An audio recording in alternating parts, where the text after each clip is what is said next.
प्रश्नावली 6.1 में आपका प्रश्न नंबर 3 है। आकृति 6.15 में angle P Q R is equal to P R Q, यानी कि आपको दिया है पी क्यू आर, ये वाला जो कोण है कोण पी आर क्यू इस कोण के बराबर है।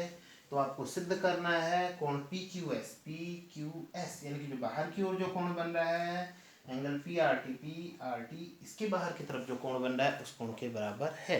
यानी कि दो अंदर के कोण आपको दिए गए हैं बाहर हैं बराबर हैं, और इसी प्रकार जो बिंदु क्यू और बिंदु आर पर जो बाहर की ओर जो कोण बन रहे हैं वो दोनों कोण आपको बराबर सिद्ध करने हैं।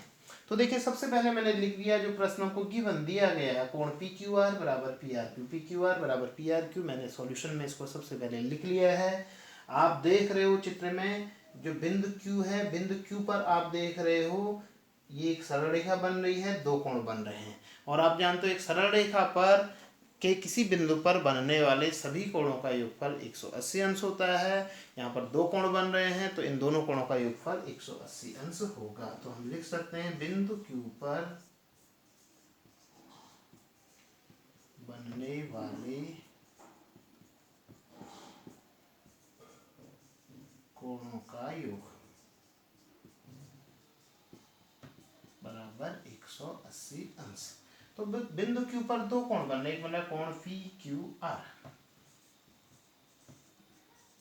प्लस दूसरा इधर की बाहर की ओर पी क्यू एस, इन दोनों का योगफल हो जाएगा 180 अंश। इसको हम कह देंगे समीकरण नंबर 1। इसी प्रकार आप देख रहे हो बिंदु आर पर भी दो कोण बन रहे हैं। इसी प्रकार बिंदु आर पर दो कोण बन रहे हैं, इन दोनों कोणों का योगफल भी 180 अंश होगा। कौन कौन से हैं दो कोण? एक अंदर की तरफ पी आर क्यू प्लस एक बाहर की तरफ पी आर टी, इन दोनों का योगफल भी 180 अंश होगा। जैसा मैंने कल भी आपको बताया था समीकरण 1 में इसका मान 180 है, समीकरण 2 में भी इसका मान 180 है, दोनों को हम बराबर कर लेंगे डायरेक्टली लिखकर समीकरण 1 व समीकरण 2 से दोनों को बराबर कर लेंगे। तो क्या लिखेंगे कोण पी क्यू आर प्लस कोण पी क्यू एस बराबर पी आर क्यू, कोण पी आर क्यू प्लस कोण पी आर टी, इनको बराबर ऐसा लिख देंगे। अब देखिए दोनों तरफ कुछ कट रहा है, अभी फिलहाल कुछ भी नहीं कटा। अगर हम इसको देखेंगे ऑब्जर्व करेंगे तो दोनों तरफ कुछ भी नहीं कट रहा है। अब हमें जो दिया गया है हम उसको अप्लाई करेंगे। पी क्यू आर का मान पी आर क्यू रख देंगे, कोण पी क्यू आर का मान रखने पर अगर हम इसका मान रखेंगे तब शायद क्या पता कुछ कट जाएगा। पी क्यू आर की जगह कितना रख देंगे P R Q plus P Q S को पी क्यू एस ऐसे ही लिखेंगे बराबर पी आर क्यू को पी आर क्यू ऐसे ही लिखेंगे प्लस पी आर टी को पी आर टी ऐसे ही लिखेंगे। पूरे के पूरे जो चार हैं इन चार में से हम केवल पी क्यू आर की जगह पी आर क्यू रख रहे हैं। अब आप देखिए दोनों तरफ बराबर के इस तरफ पी आर क्यू कोण, बराबर के इस तरफ भी कोण पी आर क्यू, दोनों आपस में कट जा रहे हैं। अब बचा क्या? इधर बचा कोण पी क्यू एस बराबर यहाँ बचा कोण पी आर टी, यही आपको प्रूव करना है। पी क्यू एस बराबर पी आर टी, यही आपको प्रूव करना है। तो प्रश्न नंबर 3 इस प्रकार आपका हल हो गया। इसके बाद आपका प्रश्न नंबर 4 है। आकृति 6.16 में यदि x प्लस वाई बराबर z प्लस डब्ल्यू, चार कोण हैं x, y, z और w, आपको दिया है कि x प्लस वाई का मान z प्लस डब्ल्यू के बराबर है। तो आपको सिद्ध करना है कि AOB एक सरल रेखा, AOB एक सरल रेखा है। अब आपको AOB सरल रेखा कब होगी? जब इसके एक ओर बनने वाले दोनों कोणों का योगफल 180 अंश होगा। हम नहीं कहते हैं अगर कोई सरल रेखा है तो उसके एक साइड बनने वाले कोणों का योगफल 180 अंश होता है, और इसी का उल्टा अगर हम कह रहे हैं कि कोई एक लाइन है नहीं कोई भी आपकी इस तरीके की है, अगर एक और बनने वाले कोणों का योगफल 180 है तो इट मीन्स वो एक सरल रेखा है। तो सबसे पहले आपको दिया गया है इसमें x प्लस वाई बराबर जेड प्लस डब्ल्यू आपको दिया गया है, इसको मैंने गिवन लिख दिया है। आप देख रहे हो बिंदु O पर कितने कोण बन रहे हैं? बिंदु O पर चार कोण बन रहे हैं, एक x है, दूसरा y है, तीसरा z है, चौथा w है। पर बनने वाले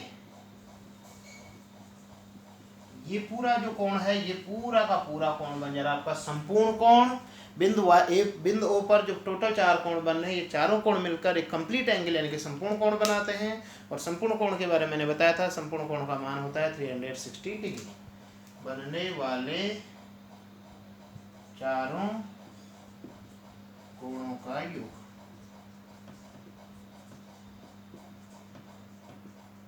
बराबर 360 अंश। अब इनके मान नाम लिख देंगे हम, x y z w योग है तो x plus y plus z plus w बराबर 360 अंश।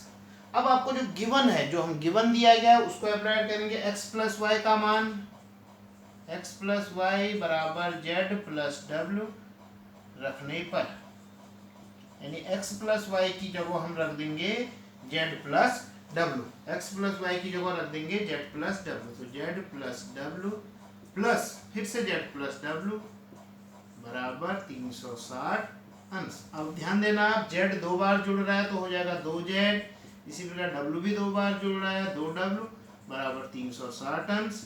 तो इन दोनों में 2 कॉमन आ जाएगा तो बचा z प्लस w बराबर 360 अंश।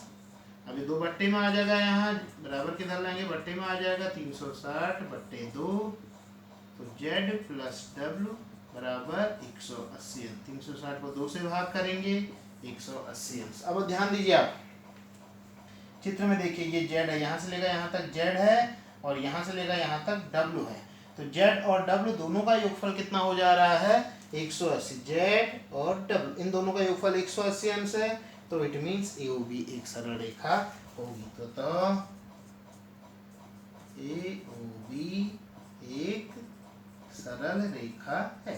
ये मैंने पहले ही आपको बता दिया प्रश्न के स्टार्ट में ही कि अगर एक सरल रेखा होती है तो उस पर बनने वाले सभी कोणों का योगफल 180 अंश होता है। अगर एक सभी कोणों का योगफल 180 अंश है तो वह एक सरल रेखा